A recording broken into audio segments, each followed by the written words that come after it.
Dr. John Vervaeke is an award-winning lecturer at the University of Toronto in the departments of psychology, cognitive science, and Buddhist psychology. He's done a few TED Talks, and he's rising in popularity now for work on the meaning crisis. And that's what we're going to focus on today. So, first of all, what is the meaning crisis?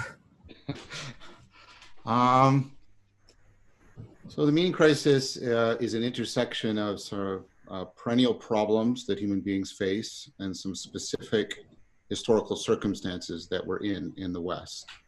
The perennial problems are basically under an umbrella. The idea is the cognitive processes that make us adaptive, that give us our intelligence, to put a single term on it. Also are the very same processes that make us continually prone and liable to self-deceptive, self-destructive behavior. So across cultures and across historical contexts, people have come up with various sets of practices for trying to ameliorate those aspects of self-deception and self-destruction. And in addition, what they try to do is not only ameliorate the way that self-destructive, self-deceptive behavior makes us fit our environment maladaptively, maybe connect to our own agency maladaptively, connect to other people maladaptively, connect to our particular circumstances maladaptively. Not only do those practices try to ameliorate that, they try to also do the reverse. In addition to reducing the foolishness of self-deception, they try to afford an enhanced sense of connectedness, so that one feels one is fully alive, fully agentic, fully connected to the world, fully connected to others, fully connected to a course of transformation and growth and development. And so those sets of practices that ameliorate foolishness and afford meaning in life, they're broadly understood as wisdom practices. And what's happened in the West is, for various historical reasons, and now we shift from the perennial problems to the historical factors, for various historical reasons, a worldview that gave us an understanding of these practices, valorized them, gave us guidance, gave us established institutions and traditions, basically that had, a wisdom culture for us, has largely disappeared. So while, of course, we have tremendous knowledge and information progress, if that's the right word, I might call it into question later, but we have very much a wisdom famine. And so people have very shallow resources in general for dealing with self-deception, self-destructive behavior, and for enhancing and affording increased meaning in life. And those historical forces are complex, and I go over them at length in the meaning crisis, but we are basically suffering a wisdom and meaning famine because we don't have a worldview that tells us how our wisdom practices should fit together, how we should collect them, how we should curate them, how we should correct them, how we should communicate them with each other. We don't have a worldview that gives us a cognitive, existential, and even ultimately sort of metaphysical grounding for our cultivations of wisdom and meaning. And so we have this scientific worldview in which we don't find any kind of home.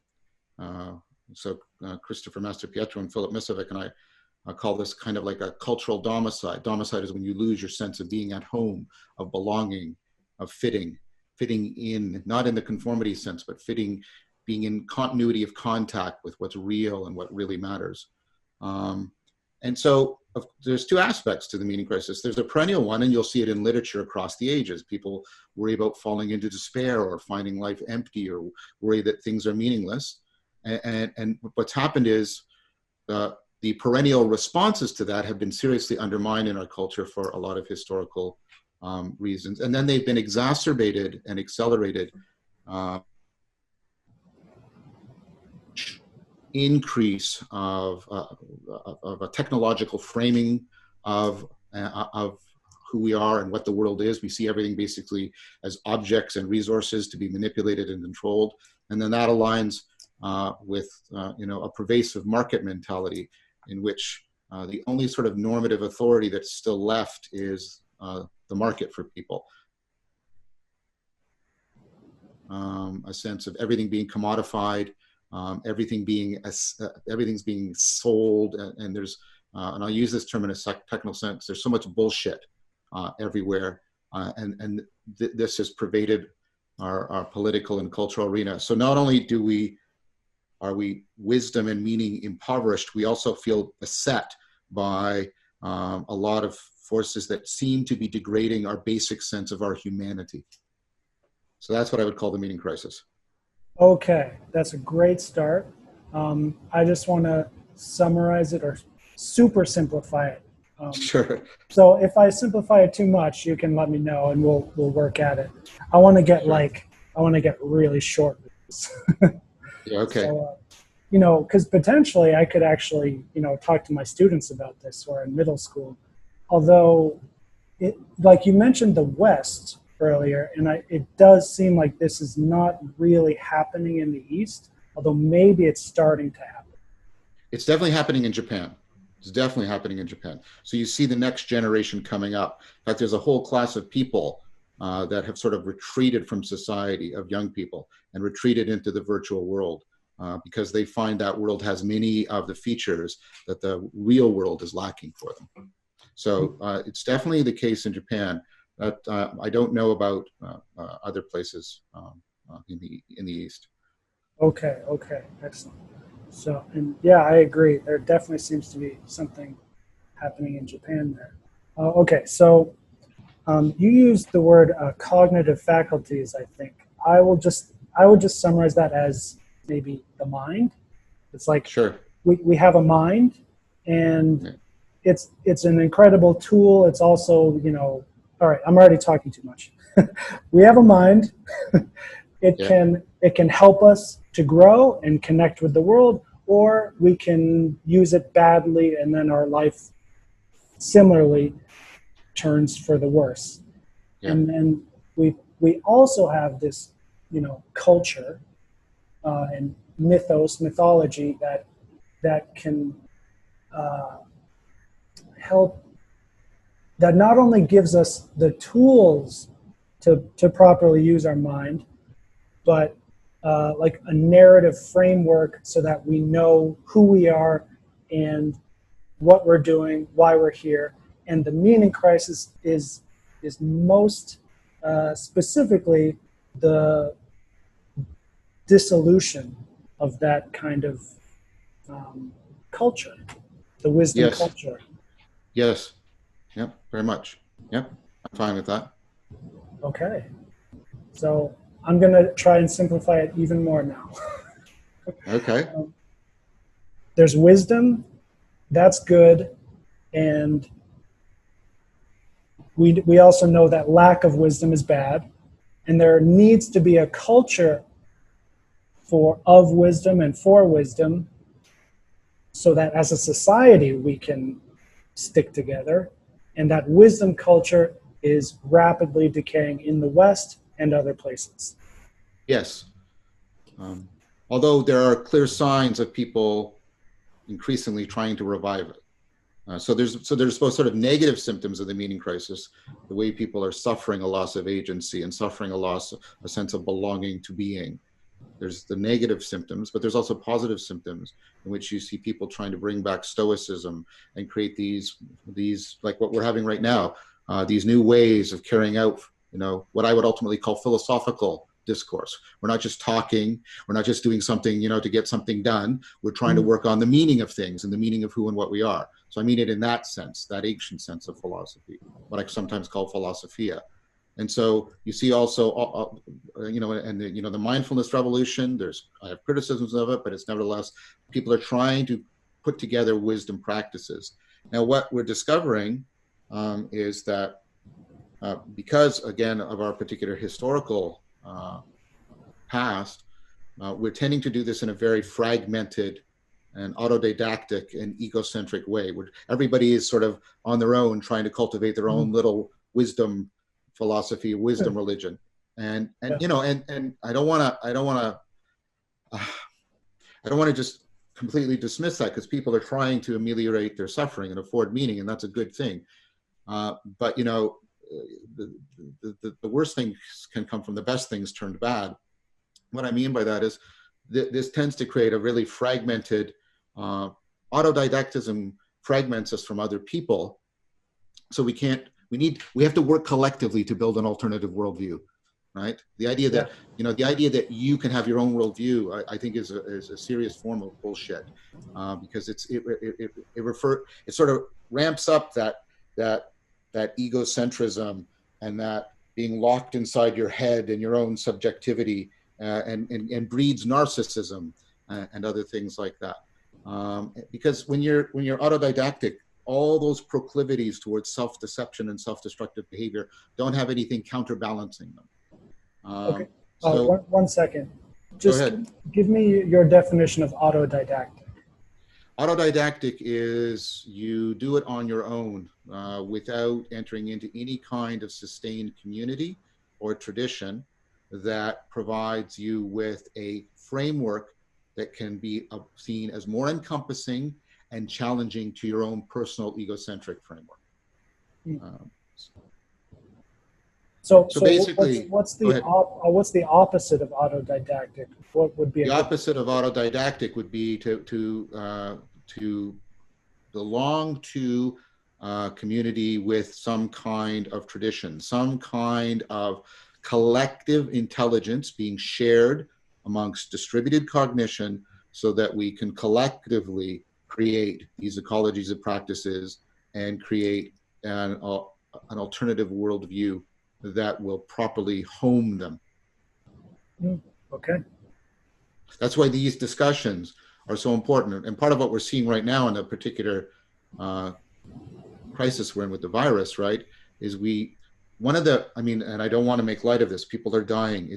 I take that seriously. So I'm not trying to put that aside, but that's not the core of what we're talking about here. So I'm asking for people to understand that, right? But one of the things that it's revealing to people is how actually important, because it was so backgrounded, but how much connecting to others in a significant way and working with others and being present with others, how much it really matters to us, how deeply. And we tended, look, we walked around outside and we were like inside, like locked in, and we were in our phone. And then we're realizing, oh, geez, I actually don't want to be locked in like that. I really need to connect to the world, to get outside of the prison of my own ego, to can open myself up to other people in various degrees of depth. And so I think what we're seeing is how important that kind of deep connectedness really is. It's been so backgrounded by our busyness and by our technology. And now the crisis is revealing how important it is, and how actually it's going to be something we really need to enhance if we want to get through this in the best possible way. Okay. I do want to talk about Stoicism and my own personal experience there, but first, I feel like I should stick to my word with what I said in our first email exchange. The second question, how do we get out of the meaning crisis? And so, to use our earlier definition, how do we, I guess, bring back a wisdom culture? Yeah, well, I mean, there's two ways of thinking you should do that. One is what you might call a top-down, where somebody's going to construct some system or religion and then impose it on people. The other is to just sort of hope that things are going to percolate bottom up. Various groups of people are going to somehow start forming communities, get together. I think both of those pursued exclusively is a mistake. So one of the things we need to do is, there's all these emerging communities, and that's great, but we need to get them talking. And not only do we need to improve the depth of what they're talking about, we need to improve the depth of how they're talking to each other. So I'm doing a lot of work with Peter Limburg and Christopher Mastapietro and Guy Senstock and other people, right? And you see a lot of work, on platforms like Rebel Wisdom and Future Thinkers, Voice Club, where people are trying to transform how we use dialogue to afford the cultivation of wisdom, and use that as a way of trying to start to create a culture that can then act as a home within which we can collect, curate, correct, and vet ecologies of practices. Now that brings me to the second point. I don't think you should look for one practice, one thing to do to ameliorate the meaning crisis. I think you need to do a bunch of things. I think you need, well, first of all, you need this kind of practice, what Chris and I call dialectic, where you really put dialogue. So we can just talk, and then dialogue is when we're trying to connect, and then dialectic is where we're trying to connect so we can do philosophia together, so that we can cultivate wisdom together. Right. So we need dialectic, obviously, to create that cultural home. But we also need, meditative practices, contemplative practices, movement practices, right? So we need, so that's why I talk to people like Rafe Kelly and the extraordinary work he's doing on putting together, an ecology of practices in his evolve, move, play framework. So we need to create ecologies of practices, because no one practice, your cognition, your mind is such an incredibly dynamic and self-organizing thing, right? You need a set of practices that are also incredibly dynamic and self-organizing to properly try to transform your mind in the comprehensive and deep way we need to in order to start ameliorating the meaning crisis. Excellent. And just to add on to that last point, so, you're talking about an ecology of practices, which it kind of reminds me of like diversifying a portfolio. That might be a bad analogy, but another effective method for me has been finding one practice and then kind of like doing it in as many different ways as possible. Yep. So, you want to introduce variation. I mean, that's how, if you watch little kids, that's how they learn, right? So if they're doing some task, they'll come up with a strategy that solves the task, solves the problem, gets them to the goal, but they won't initially stick with that. What they'll do is they'll create all kinds of variations, alternative strategies, and then they'll put them into competition with each other in terms of, maybe efficiency, or which one most pleases mom, or which one best connects them to their peers. And so they do something that's very analogous to biological evolution, right? They will do variation, and then they'll put some selective pressure on it until they settle onto a strategy, and then they'll vary on that again. By the way, I think that's an important model for how your cognition, how your mind fundamentally gets a grip on the world, is that process of variation and selection and continually evolving its fittedness to the world. And so I think that is exactly how you should. So not only should you have you should have practices that have complementary sets and weaknesses, right? We talked about that a minute ago. Then you should do what you just said. You should evolve each practice. And then you should also think about practices that bridge between the various practices, that help you better sort of transition from one practice to another. Okay, that's great, but we still need the overarching culture for it, the wisdom culture. Yeah, and you can't do that as an individual. Culture is not something, trying to invent your own culture is like trying to invent your own language. It doesn't make any sense. It doesn't make any sense. It's a deeply mistaken thing to do. Yeah. Right? And so the only way we're going to do that is if we become aware, if we give up the idea that we are isolated atomic individuals in our head and our subjectivity is all that really matters, right? And what we need to do is to get back to the fact that most of our is done like the way we network minds together, the way the internet networks computers together. Culture networks minds together so that they can solve these huge titanic problems. We're facing one right now that we can't do a damn thing against as individuals, but we need to get as much, right, distributed cognition working together, and as much of that distributed collective intelligence, we got to get it operating as rationally and, I'll say it, as wisely as possible. And we need to do a lot of work to get that collective intelligence up to collective wisdom. That's the now it's doable. It is very doable. And the things that have done that in the past have been religions. Religions have brought about that tremendous transformation of consciousness, cognition, character, and ultimately culture. We need something analogous in this discourse. I'm not proposing a religion, but we need something analogous to religion in order, in this collective discourse, to create there's a deep connection between cult and culture. You can hear it in the word. They're bound together, cultists, right? One thing I thought of, which I guess I haven't thought of before, um, as a way to cultivate the dialectic. A big problem I have is with these social media platforms like Facebook. Yeah. Even though I'm totally capable of discourse and dialectic, but you start out with a long comment, and then it gets shorter and shorter and more divisive. Even among two really smart, calm, relaxed, intellectual people. So I think, one thing we definitely need is a new platform, and we don't really have a good platform. I was thinking maybe Reddit, maybe forums. There's something there, but it's but even if we look at all of these communication platforms, I still feel like even if we find one good one, there would still be an overarching culture that I guess it has to grow organically, right? And we have to do the best. It has to grow organically. That's the bottom up. But it also needs to be informed by our best historical and scientific understanding. That's the top-down aspect. We need to be doing both at the same time.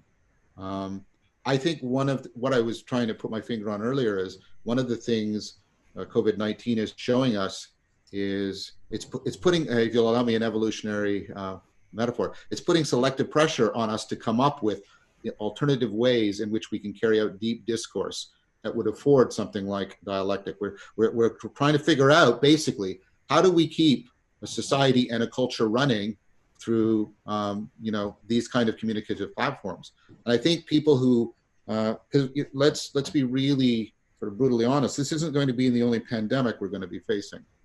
The causes of this have not gone away. The biological, the permafrost melting, the rainforest being cut down, human concentration, and massive globalism, none of those factors have gone away. All right. So this is not going to be the only time this is going to happen to us.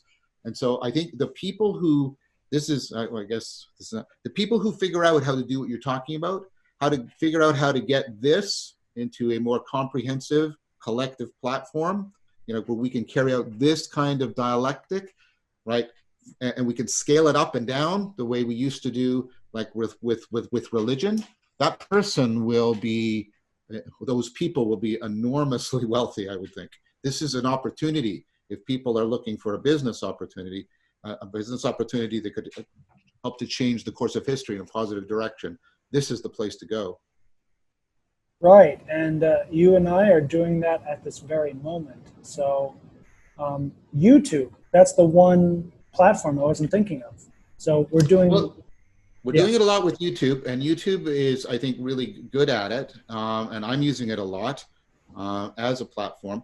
The problem with YouTube is it still tends to be passive participation for the vast majority of people. Yes. Right. And so you need to be able to. You're either the person on the YouTube channel, or you're a passive observer. I mean, you make comments, but they're doing a little bit more. They're doing premiering, which is a really good idea, and people chat well. Something's on YouTube. There's also creating watch parties. I know that Future Thinker did quite a few of those for my Awakening from the Meaning Crisis, where people watch the videos together and then have a video, group video chat and talk about it, which I think is an excellent idea. I see it evolving, but it's still like this. You know what I mean? It's all over. Yeah. But somebody needs to sort of, hey, here's how we could. Well, not somebody. Presumably it's going to be a group of people. Say, but here's how we could coordinate this all together, right? Kind of reminds me of my music festival days when you're just in the middle of nowhere, and India is like this also. India is like a music festival. That's the best way to describe it. It's just this complete chaos, but they're peaceful, right? But then the energy just kind of like builds up from like the collective minds until Yeah. eventually some leader just emerges and says, okay guys, we're doing this, my voice is louder than you, and they go, whoa, yeah. And let's do that. Right. And it just kind of happens. Well, I mean, so that means there's a danger to all of what we're talking about, of course, because there's an opportunity for people to manipulate others because of the hunger for meaning and because of the hunger for home, cultural home. So yeah, I think we have to be also very vigilant about that. We want to pick leaders who have given us good evidence and good plausible reason that they are deeply committed from a place of integrity towards wisdom and meaning. That's what we have to make central. Not that they initially make us feel good. Right. Okay, so let's talk about religion. So one thing you've said many times before is like people are looking for a religion that isn't a religion, right? The religion that's not a religion, yeah. Yeah. So to me, that sounds like, well, it sounds like exactly what I'm doing, basically, which is God. You're not alone. It's God, but no church, if that makes sense. Yeah. So that's what a lot of what the so-called nuns, N-O-N-E-S, are doing, right? So they don't largely for when we haven't gone into them, we keep alluding to them. I'll have to do that again, but your listeners can know that I do discuss this at length in the series. But for a lot of historical reasons and some current reasons, many people have sort of turned their back on the organized religions of various kinds. This isn't just particular to Christianity, for example. In a sense that, and here's the thing that what the whole New Atheism movement missed. The New Atheism movement was all about, well, what's happening is that people are disbelieving in God or the sacred or something like that. That's not the case with you. Have put yourself out as an example, so I'm going to use you. That's right. And so, no, that's not the case. It's not that these people are atheists. It's that they find, and this is a much more important point, they find the traditional frameworks, the traditional religions, non-viable. They don't connect. And if my argument is right, what people are deeply, deeply looking for when they turn to a religion is to enhance that sense of connectedness and to give them something that's viable and workable in their lives for overcoming self-deception and affording meaning. And they're basically saying to the churches and the temples and the mosques and etc., you don't do that for me anymore. And they also reject what we tried in the 20th century, which was, pseudo-religious ideologies like, Nazism and communism, and they reject those because they saw the way they drenched the world in blood. Finally, if you'll allow me one more point, is that, you can't, people try to deny it, but you can't deny the importance of science and technology, and you can't separate them. They're not identical, but science and technology are woven together. They're married together, and I mean that in a very strong sense of the word. Look, we're relying on science and technology for us to even have met, to even have this conversation. Yeah. And if you try to pretend that pervasive worldview is not seeped into the guts of your mind, that's a deep form of self-deception. So what you need is something, right, that gives people, again, I'll use that term, an ecology of practices that's viable to them, that they can somehow live with while they live in a scientific, hyper-technological world, right, and gives them a real sense of enhancing their connectedness and enhancing their capacity to grow, overcome self-deception, to self-transcend. So that's what a lot of people are doing it to various degrees of effectiveness. Some people do that through escape.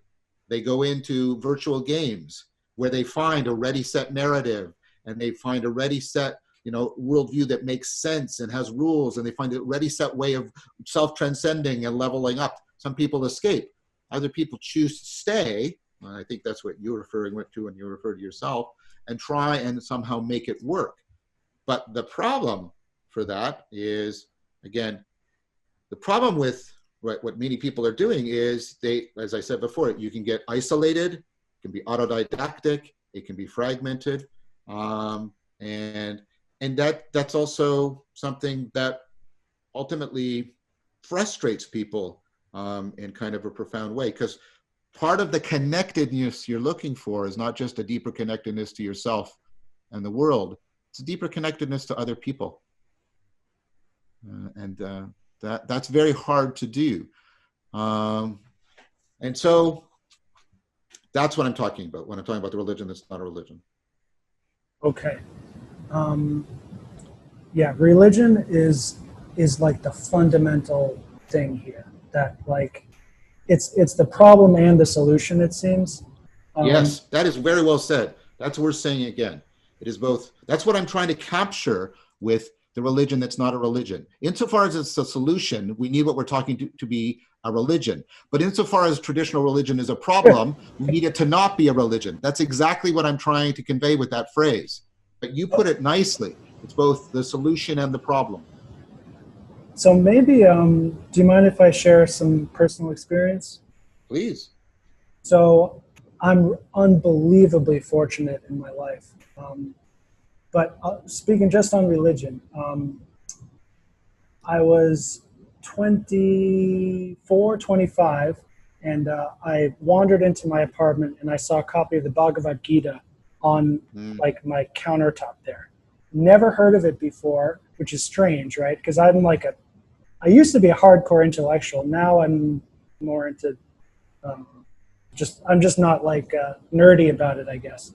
But it's a habit, so I can't fully kick it. But right. And I don't want to. But so anyway, I picked it up and I was like, "Whoa, this is so cool!" And I read the whole damn thing, every verse, and literally a couple months later, I actually met Krishna, like inside myself. Right. And you had a mystical experience. A very profound mystical experience. Yes. And that's why I'm in China now, because shortly after that, I lost all my friends. They all thought I was crazy. And I found myself in Thailand teaching English on a whim, Right. But here's where it gets really interesting. So I I can't believe how this happened.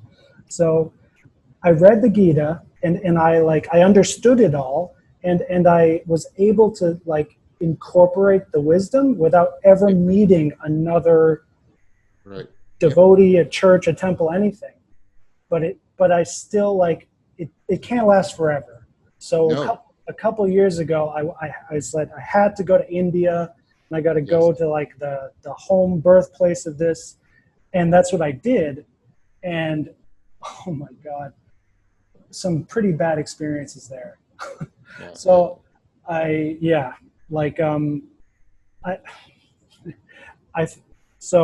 went to take a beginner disciple course. This was like the most level 0, level 1 I could find, which was a total cost of $5 for a 3-day course. I don't know what it is in rupees, but very cheap, level 1 course. They rejected me. And so, I mean, as soon as that happened, I was so in shock. I was so humbled, which is actually a good thing. Like humility is like very good spiritual virtue, right?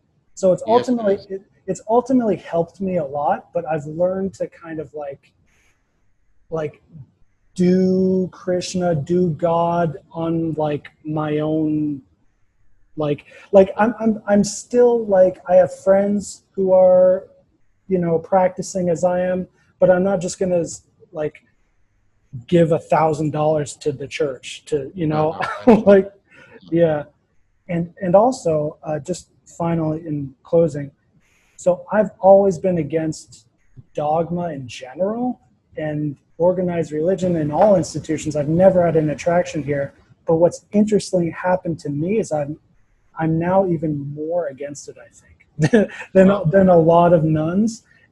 But I'm actually very religious. I practice, I chant almost 2,000 mantras every day. Right, right. That's a couple hours. It's the only thing in my life that I do strictly. Everything else I might change a little bit. I change the time I brush my teeth and different things, but every single day there's this one thing I do. And yeah. Can I respond to that? Because of course, yeah. I think part of what I'm talking about when I'm talking about the religion that's not a religion is, again, not to try and create a single thing. What I'm trying to talk about is a culture, maybe, where you, as as a devotee of the whole wisdom tradition surrounding Krishna, right? Ultimately Hindu, usually a version of Vedanta, right? Yep. Bhakti Vedanta. Yep. That you can enter into deep communication and communion with people perhaps coming from a Stoic tradition, or people coming from a Christian tradition, or people who right, or not of any particular tradition, but their mystical experience was of the emptiness that we found within Buddhism, or the glory of God, that's associated with perhaps aspects of the Sufi tradition, or something like that. That's what I'm talking about. I'm talking about not getting everybody to share a set of dogmas. That's part of what we have to give up. We have to give up the idea of a shared set of doctrines as what binds us together. And instead, can we go back to the idea of a shared set of processes? Look, we've done this in the secular world, although it's breaking down right now. We figured out that we don't have to all share the same view, right? What we have to do is all be committed to the same processes of democracy, self-correction, legal proceedings. We have to commit and share. And what's happening is we're losing that sense of that, which I think is very dangerous for us right now. But, right, and we're trying to shift back to, like, look what's happening to some degree in the United States. We're trying to get, no, everybody should believe the same thing, which I think is a disastrous idea. Instead of it's, no, you and I can believe different things, but we both share a commitment to a process that we think is more important than our individual views, because the process itself is before us and after us, and it self-corrects, and it affords our self-correction. And part of the difficulty I see that's happening right now is we're losing that ability to commit to the process, have a shared commitment to the process of communication and communion and collective intelligence and distributed cognition. And we're going back to, right, this old model, which I think is a disastrous idea. No, we gotta all believe the same thing. And I want to be really clear that I'm not proposing that everybody should be a devotee of Krishna or Christ or Siddhartha Gautama or Socrates. I'm proposing we need in fact, what they even had in the ancient world in the West. They had 4 wisdom schools, the Platonic, the Aristotelian, the Stoic, and the Epicurean, and they all got along together. They were all mutually supported by the Roman Empire, right? And I think that's the kind of thing I'm trying to talk about, because I think we not only need an ecology of practices, we need an ecology of communities. And one of the things that I'm grateful for is growing up in Canada, where we have, for very good historical reasons, we have a long tradition, and I deeply believe in multiculturalism as an idea, where you can have communities living together because of a shared commitment to processes of communication, communing, and collective intelligence.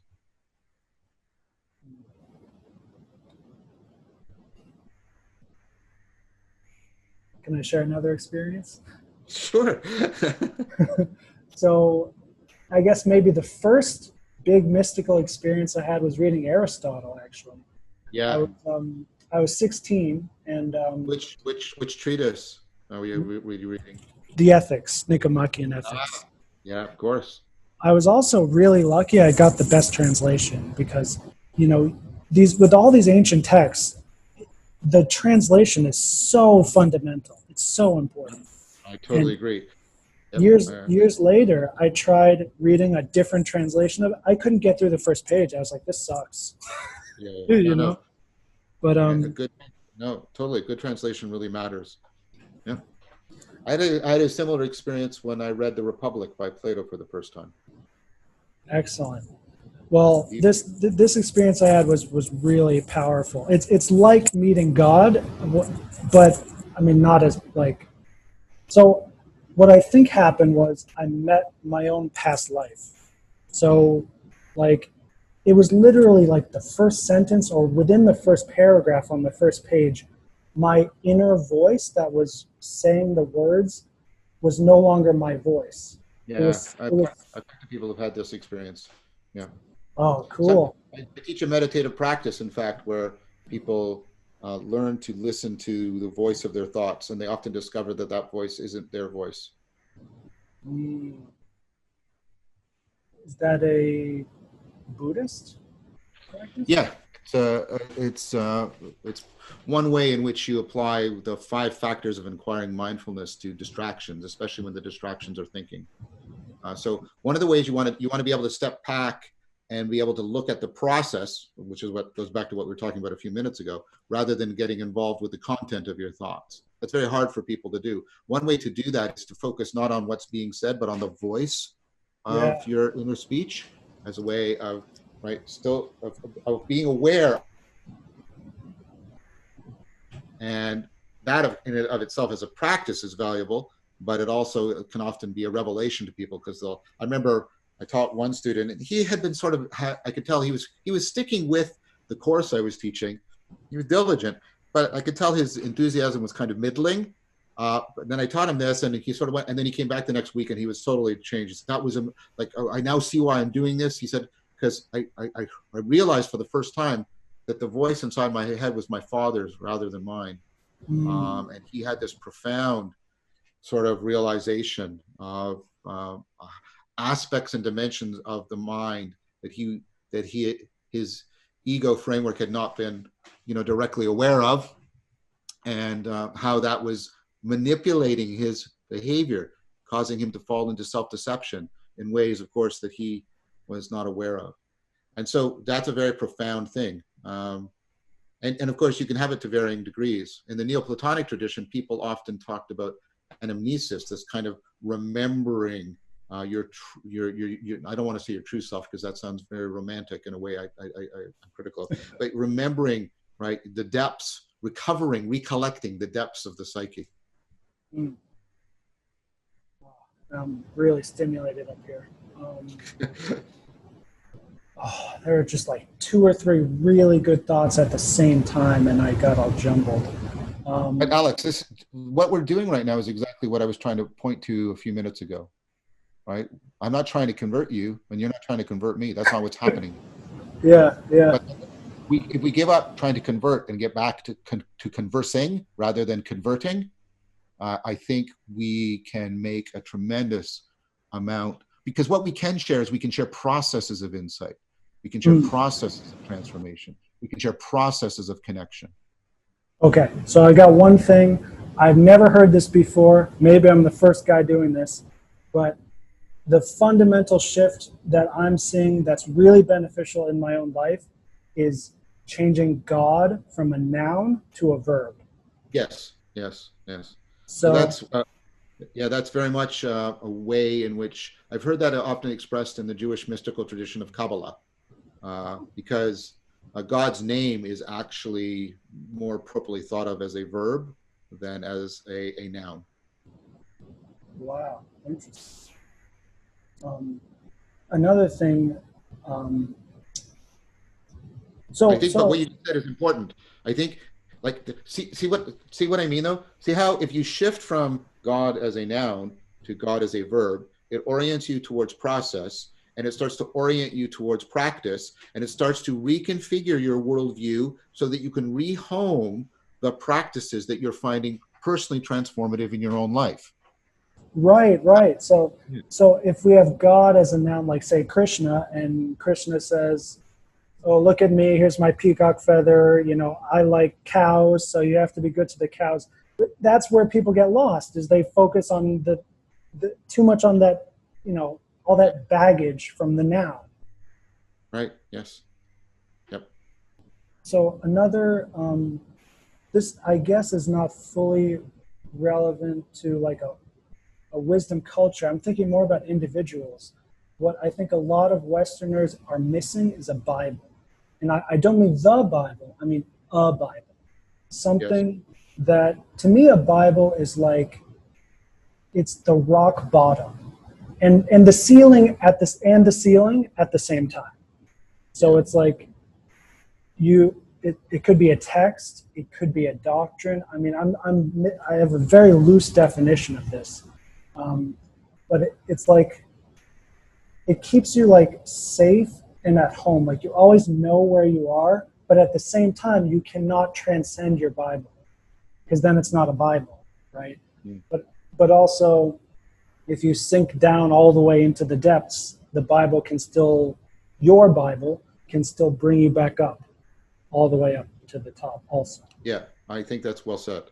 So this is especially work that I've done with Christopher Master Pietro about trying to re-understand sacredness, and what makes something a sacred text. Part of what I've tried to understand that is instead of trying to understand it as the unquestioned set of doctrines, instead you understand it as a text that you can continually go back to, and the text grows as you grow. Yes. That's beautiful.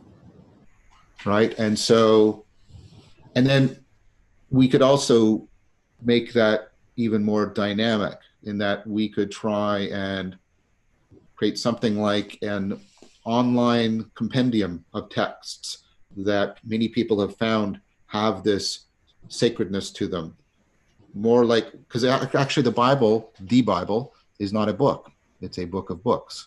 Mm. And there's no reason why we can't have a book of books that we're collectively writing and rewriting, and kind of like what Wikipedia does, in which constantly doing that so that people, as you say, have a home, a place that they can, but it should do both, right, Alex? It should both home them, and it should also call them from home.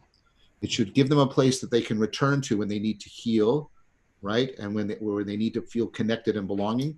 But it should also challenge them to go beyond, right? To grow. Because if they stop growing, then they'll actually lose that. If we reformulate sacredness as the text grows, as you grow, if you stop growing, then you're actually going to lose sacredness, because the text is then going to just become a dead set of principles.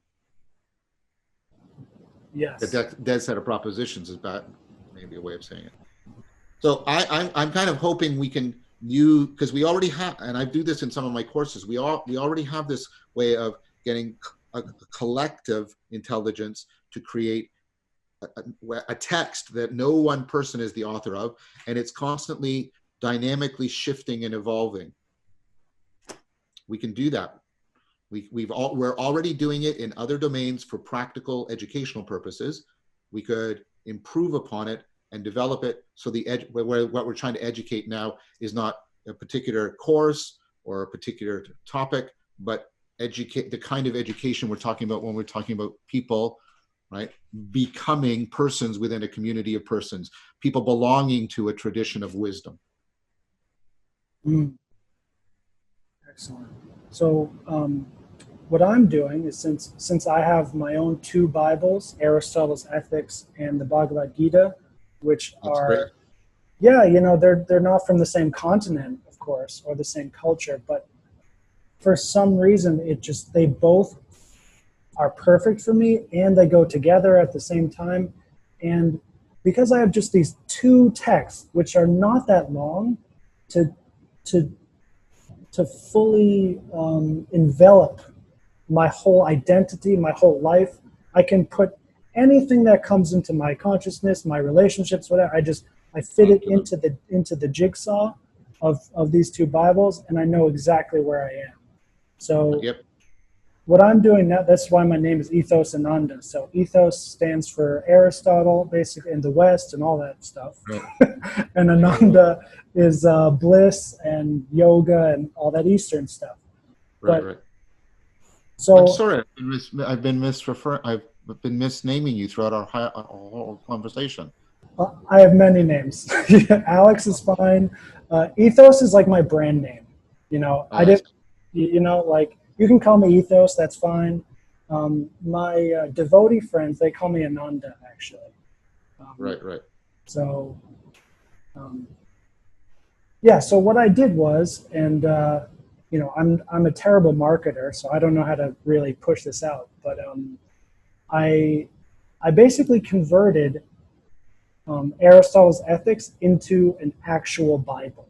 So, because you know Aristotle writes in this very kind of like, I guess, dialectic or dialogue fashion, where it's kind of like, and then let's think about this, and Plato said this, and this and that. So I took all the important points and I numbered them. So it's just like reading a Bible, where it's like verse 1, verse 2, verse I 3, see. Right. and Right. Right. I got it down to 400 verses. Right. So I think for those people who are looking for something like that, which I was, it seems like I was and I still am my whole life. It's just like who I am. I'm like hungry for this stuff, wisdom, I guess. Like I'm so Yeah. hungry for it, No and doubt. I'm just lucky, you know. It just came into my life, but I'm sure there are people out there who, you know, they're looking for it. I don't know how to get this to them, but it came to this day where I was like, I got to write this out and I got to just like do this, you know, part of my karma, I Great. guess. That's really great. I think there's lots of people who would benefit from that, and I think there's lots of people who want to be doing that. I mean, again, that's what we see happening on these collective forums, where people try to create a collective document rather than an individual document. Right, right. And, you know, it's really another excellent thing is having a master. So a Bible is so cool because you can look up to it like it's your master, but you also can stand on it. But Yep. having like so Aristotle is actually my master. Like in Yeah, my you should. I talk about this. You have to have a sage that you learn intimately, not just learn about. You have to learn how to intimate, imitate, internalize them. You have to learn how to internalize a sage. Sounds like you have, and this is something I also recommend. Sounds like you've internalized two sages, yeah. and that's a good thing. That goes towards what I was talking about before, about an ecology of practices and an ecology of communities. Yeah, very much. It's very important to find a sage that you can learn about intimately, so that you can imitate and internalize them in a profound way. Yes, that's really important to transforming not just your beliefs, but transforming your ability to envision the world and to transcend yourself. Okay, okay. So um, like I said before, I'm mostly just lucky. So I have a hard time actually figuring out how I got here, but what would you say is the difference between like, oh, I'm studying Kant, I'm studying Locke and Hobbes, and they're pretty cool, versus this guy is my master? Like, how can we, you know, help people, you know, find that difference? I think that the sage is somebody who is sacred in the way we talked about, that as you grow, they grow for you, and that happens reciprocally, and that the growth that they're creating is not just a growth of theoretical ability or even philosophical understanding, but it's the kind of growth that is the comprehensive transformation of a human being as they aspire to be someone they are not, as they aspire to be wiser than they currently are. And that's what a sage is. A sage is somebody who reaches you now, can reach into you now, but is also reaching from where you will eventually be. That's very Mm, important. yes, yes.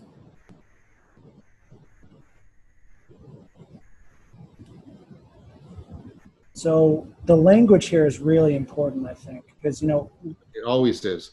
yeah, Language is really important. Taking great care. This is why I so admire, he's a dear friend of mine, my co-author and dear friend, Christopher Master Pietro. You get to see any of the dialogues that I have with him, or any of the dialogues he has with Guy or with Andrew Sweeney, right? His eloquence and precision, it's lyrical without being in any way merely ornamental. That is really, really conducive to a kind of profound clarity of realization that you don't get if you just care about the product and the bottom line of your language use. If all you're after is, again, I want you to hear this point, not let's go through a process together, then you don't take care with language. But you know what? If I take language from you, you lose most of your humanity. This is like a Buddhist principle and a Platonic principle. You don't take care, very, very like mindful care of your language, you're ultimately not taking care of your humanity. this is one thing your colleague Jordan Peterson did a good job, I think, bringing into the culture. It's so weird. Like, I always knew that, but I saw him and like how he was like really taking care of how he was speaking, and I just found myself doing that. And and now I'm like, I would almost rather die than to just find myself catching out stuff I don't believe in, saying stuff I don't believe in. Unexamined life is not worth living, as Socrates famously said. You just said it there. You'd rather die than live the unexamined life. I agree with you. And coming to a place where you can honestly say that for yourself, I think, Socrates is my sage, right? I think that is one of the crucial moments on the path to wisdom. Mm. The unexamined life is not worth living. Yes,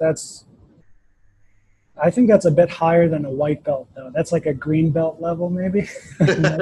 Yeah, no, I'm not saying that's the realization that sets you on the path. Yeah, I didn't think you were saying that, but I was just, trying to. Yep, for sure.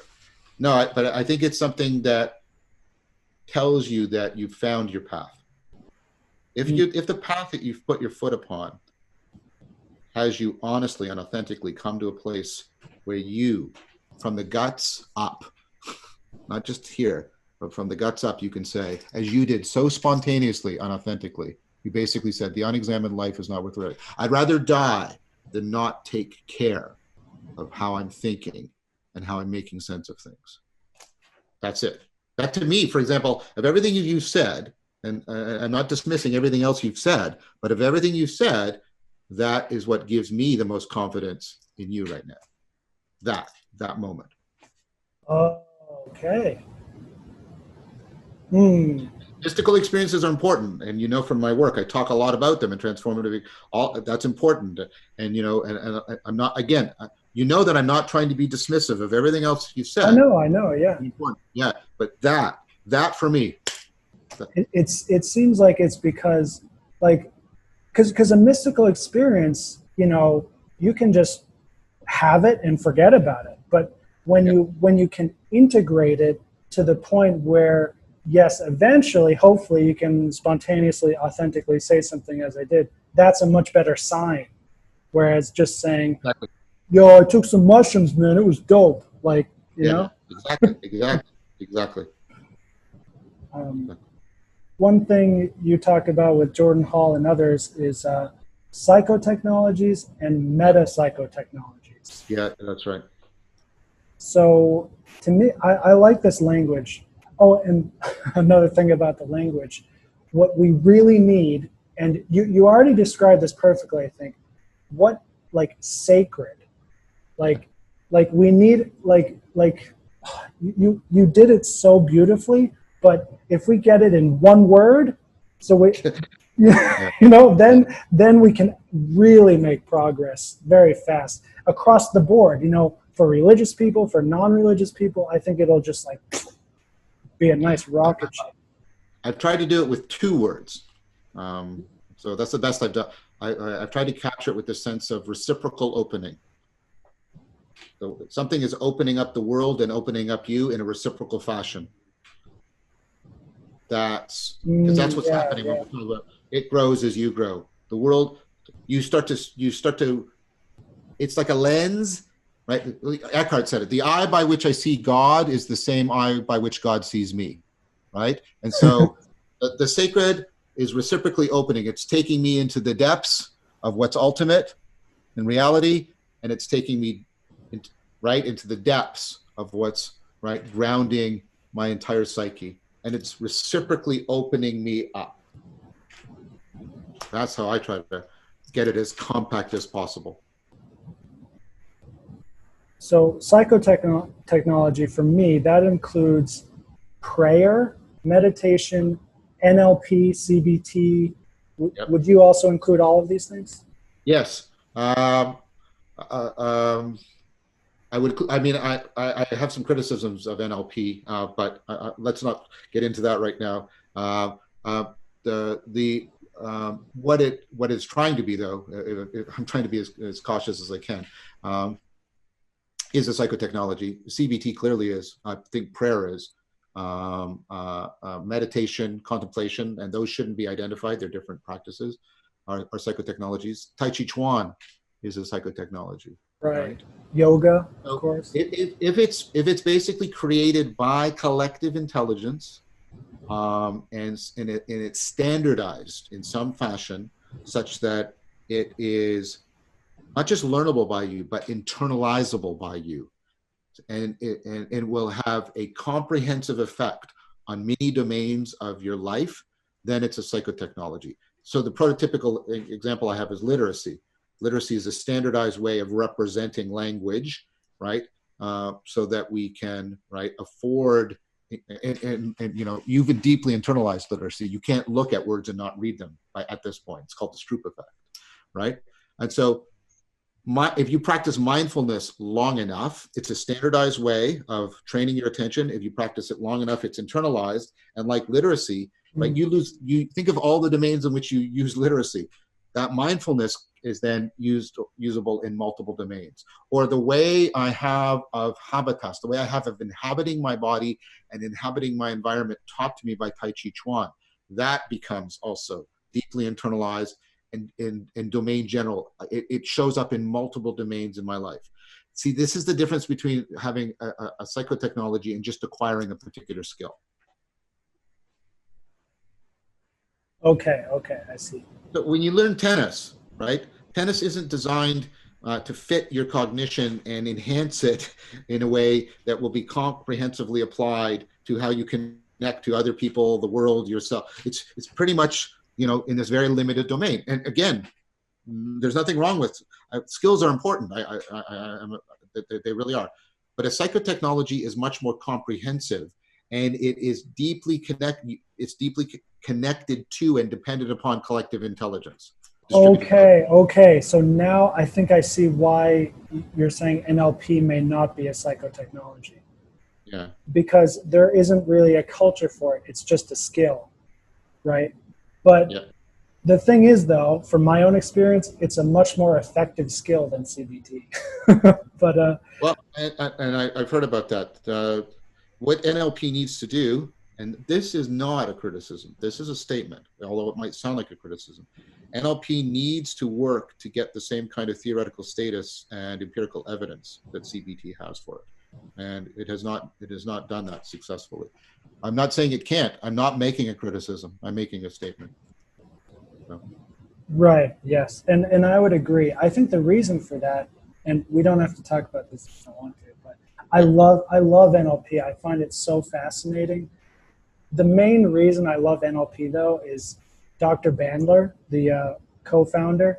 Reading his books is like so much fun because half of it is just saying, yeah, I walked into some mental hospital and, you know, that guy had schizophrenia. I went, bam, bam, bam, not anymore. And, you know, he's just like a crazy wizard guy. And anyway,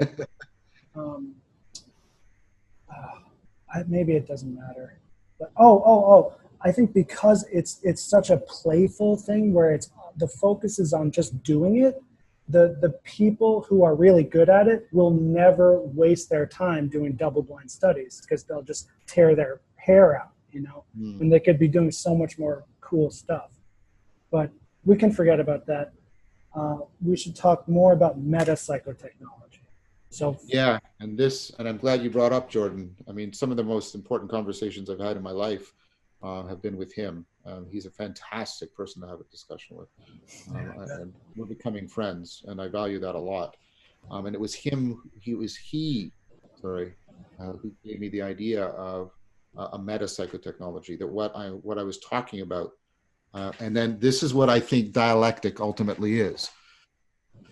Dialectic is a metapsycho technology that basically it puts you into, right? It puts you both into your worldview and into collective intelligence in a way that is needed if you're going to have that machinery at work, like that we're talking about, for collecting, curating, and coordinating an ecologies of practices. That for me, the ancient practice of dialectic, as it was practiced in the Platonic and Neoplatonic schools, all the Socratic traditions, is I'm trying to understand it. That's why I'm working on my next video series after Socrates. I'm trying to understand, and this is the work that Chris and I have been writing about, ancient dialectic, and I want to put it into a deep, I want to use it as a template. I'm not trying to go back to the past. I'm trying to salvage what I can from the past and put that into dialogue, and I'm intending that word, with what is emerging now, all of these practices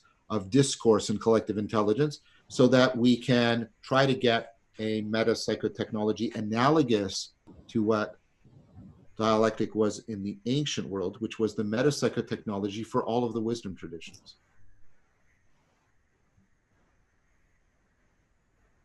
my first question is, how does dialectic give us a worldview? So you have to understand that dialectic isn't just argumentation, right? So the Platonic dialogues are the premier place to look for what's going on, right? There's argumentation that's also integrated with the process of encountering a sage, internalizing the sage, having moments of insight, having your very sense of identity called into question, or being inspired to aspire beyond yourself. All of this is being happen, and it's happening within, right, a forum in which people are doing two things in a deeply interwoven fashion. What they're trying to do is they're trying to get, right, collective intelligence forming, right? Because in play, right, you're trying to get, right, all the different perspectives to talk to each other, and having perspectives and character talk to each other, right? What's happening in the dialogues is you're not just seeing competing arguments, you're seeing competing visions and competing ways of life. And they're trying to come into an appropriate mutual transformation of each other, right? So, right, so dialectic is that, but dialectic is also something you do, right, individually. It's something in which you're trying to, right, learn how to move up and down, if you'll allow me that metaphor, your worldview in a disciplined manner, so that you can get a deep understanding of the grammar, the cognitive cultural grammar of your worldview. And so you're doing this, right? If you'll allow me these two gestural metaphors, right? With your worldview, and then you're doing this with all of your perspectives and ways of life, and then you're trying to weave that together with argumentation, trying to get our best discourse practices. And that's why dialectic is where you need to go if you're going to try and, right, create a new culture of wisdom. The thing is, in my head, like, I see what you're saying, but I don't see how it can grow from just two smart guys in the woods. You know what I mean? So that's the question. The question, well, first of all, you can get multiple people doing it. And this is work I'm doing, especially with both Chris and Peter Lindbergh, right? You don't want, you want to get basically a program of practices. You want to start with something like Edwin Royce's notion of empathy circling, which you do with 4 people, because what it does is it moves people from bad faith to good faith dialogue. And then you might want to do some basic circling, what Guy Senstock talks about, where you just work on the community, and you can do that with multiple people. And then you can get people to start to bring in some aspects from like things like insight dialogue. And then you can bring in aspects of our, I mean, I'm working on all of this right now with people. And what you can do is you can take people through a sequence of practices that takes them from adversarial doctrinal conflict into what you and I are doing here and now. That's the work I'm doing with both Chris and Peter. And you know, and Guy Senstock especially, and Jordan Hall, and you know, and the people within my own particular circling group, and the people I've been meeting, like Edwin, and like I'm doing participant observation. I'm actually I'm not just theorizing, I'm going in and immersing myself in this as much as I can. Participant observation, trying to get the truth that can only be realized through transformation. And so that, and then taking that, this is what I mean about the bottom up and the top down, and then saying, okay, how could we possibly optimally configure a program of these practices that could take anybody on the street and take them through this? I mean, I can't give people their motivation. That right? What I can do is, right, offer people, here's something that will take you there. Excellent. Do you know, can you mention any other concrete examples of metapsycho technology? I'm still trying to like get a good picture of what it is.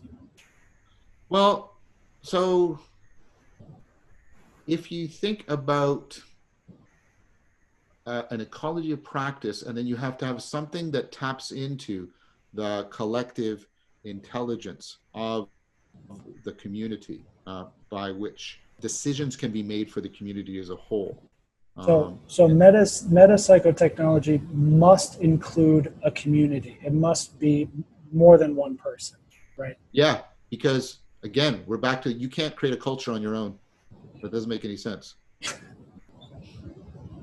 Right. So yeah. So if you think about and what you see, sorry, I'm not trying to force this by being, you know, a fallacy of exclusiveness. But if you, let's say, take a look at like the church, right? You know, you have all of these ecologies of practices. People are praying and they're doing all that. But what you have is you also have this way in which, you know, groups of people get together. They have conclaves or they have councils in which, and what do? They discuss and argue, and they try to get a process by which they're constantly adjudicating the ecology of practices that make up, right, their tradition. That's what that. So, right, not only do you see it within the philosophical context, what I'm talking about, you see it within religious context too. Now, the problem is, how do you do that without, you know, binding people to an unchangeable creed? That's the difficulty. So that could be where a lot of Western religion is failing, is the psychotechnologies are still there, but the metapsychotechnology is like, where is it? You know, like especially in like the Catholic Church, for example, you have a very well-structured hierarchy, which is really excellent, you know, for doing what that's good at, but for continuous evolution of practice, it's going to fail. So this, yeah, I agree. So this is the trick, right? The difficulty is, right, is your metapsycho technology and your metaphysics are deeply interwoven together in a profound way. Yeah. And so you need to set up, right, patterns of the metapsycho technology in which what you just said is made central. I would even say made sacred, which is this, what above all, what this has to do is it has to be able to evolve, right? It has to be able to evolve. And here's what Jordan and I have argued, that, and this is not a foreclosure argument, I would not dare to pronounce on an entire religion and say it's doomed, okay? I think that people who do that are seriously either arrogant or naivete, right? Or naive, I should say. But Jordan and I, and Chris and I also as well, right? We are not anti-religious. I want that really clearly understood. But we feel that the established religions the interweaving of their metaphysics, their mythos, and their metapsycho technology. Those three are deep. So it's the three M's are interwoven together. You have a two worlds myth, you have a particular kind of supernaturalistic metaphysics, and then you have a metapsycho technology attached to all that. They're interwoven and interdefining. We think that is so bound to a rate of change and an obsolete worldview, try not to be harsh here, that we do not think it is capable of evolving in ways that are needed for right now. That's the problem. That's part of what I think Jordan means when he's talking about, the blue church and the red church, and he's talking about, and game A and game B. That interweaving of mythos, metaphysics, and metapsycho technologies in the established religions, you see it happening in other religions too, right? It's happening also within Buddhism. As it's coming into deep contact with the West's meaning crisis, so you see very famous people, people that I know personally, some even like I've met them personally, or that's Stephen Batchelor, or I know him as a colleague and a friend, Evan Thompson, people who were deeply important in the Western Buddhist community, who have both published books on why they're no longer Buddhists. Stephen has published After Buddhism, and Evan has published Why I'm Not a Buddhist. And they basically, say that the idea that Buddhism, for example, is somehow an exception to this problem that I'm putting my finger on. They basically criticize that and say, no, it's not an exception. It also is falling prey to these kinds of problems that you and I are talking about. So we need, this takes us back to the religion that's not a religion. We have to, we have to tip the balance, right?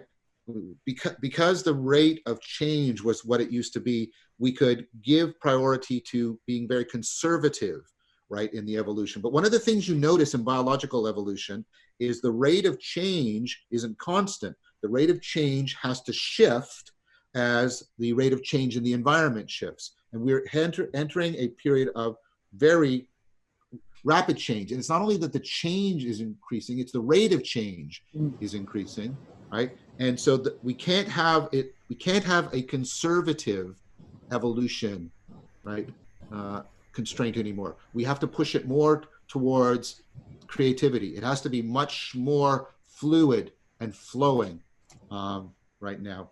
And so Jordan and I suspect that the established religions aren't capable of shifting the mythos, metaphysics, metapsychic technology in such a way that it will be able to get out of a largely conservative bias in how it constrains the evolution and move much more into a creative bias in how it directs the evolution. Sorry, that was a lot to say, but that's No, that was very good. That's very poignant. The last sentence there was amazing. What I'm thinking to myself is, from being, I guess deeply involved, at least to whatever degree I have been, I don't see that changing. I mean, but I think it's worse than what I'm saying, because even if there's a religion without a religion, I think even that will eventually have this conservative bias. You know what I mean? It can. And one of the hopes is that we could get it at least enough, what do I want to say? Global enough, pluralistic enough, that the conservative bias can never take root sort of comprehensively. It would be something in which it might do it here, but that I don't know. And now you're asking me to pronounce on areas where I don't have very much confidence, because there's not a lot of knowledge upon which I could make a claim. I'm trying to articulate a vision that I think is viable. And again, I think it's very important that you, and you've allowed me to take you as a representative of the nuns. Again, notice what's sort of a point for you, that it's like, I just don't see them capable of doing it. right? Which is not, I don't believe in God, or I don't have, I've Yeah, always, yeah. it's just like, no, they seem, if you'll allow me this adjective, and I don't mean it to be insulting, so I'm trying to choose it carefully, because there's people I deeply respect, like Paul Vanderklay and Jonathan Pajot and Mary Cohen and J. Marceau, right? I like, they matter to me a lot, and they're doing really good work. But many nuns, N-O-N-E-S, find that the established religions are ossified. They're ossified. They don't feel that they have that vitality of self-transformation that is needed at the fundamental level. So one thing, you're mentioning Paul Vanderklay and Jonathan Pajot. One thing that's so cool that's happened with me is my media that I listen to is almost entirely Christian. Yes. Like there are, Krishna devotee gurus out there, but they say the same thing every time. And it's like, when there's a really good personality and I like their voice, that's great. But beyond that, it's like, you know. And this is why I'm very hesitant. And you heard me earlier. I tried to express a conclusion that Jordan Hall and I share, and Chris and Master Pietro and I share. But I was very clear that I'm not pronouncing a foreclosure on Christianity. I feel, that those four people, or is it five I mentioned, they represent what Christianity needs to be doing. But I do not, so let me say this very carefully. They represent what Christianity needs to be doing, but I am not convinced they are representative of Christianity. Let me be clear. I'm not calling their identification in question. I think they are sincere and true Christian. Yeah. No, you said it very well, I think. Okay. Yeah. And, I hope I'm in the same boat, with my own church and faith, whatever it's called. Oh, geez. There's one example that came into my head from, like, there's too many examples of this ossification. It's a good word for it. Like,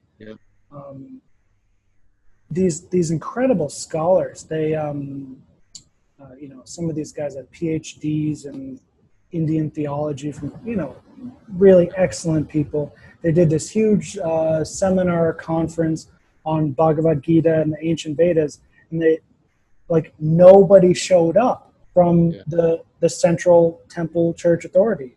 They said, "Oh, we're busy. It doesn't fit our schedule." And it's like, come on, you can't do that. No, that's true. That's true. Ethos, I have to be going. We've been talking for about an hour and a half. Is there any final question you want to ask me, or anything you want to do of a summative nature?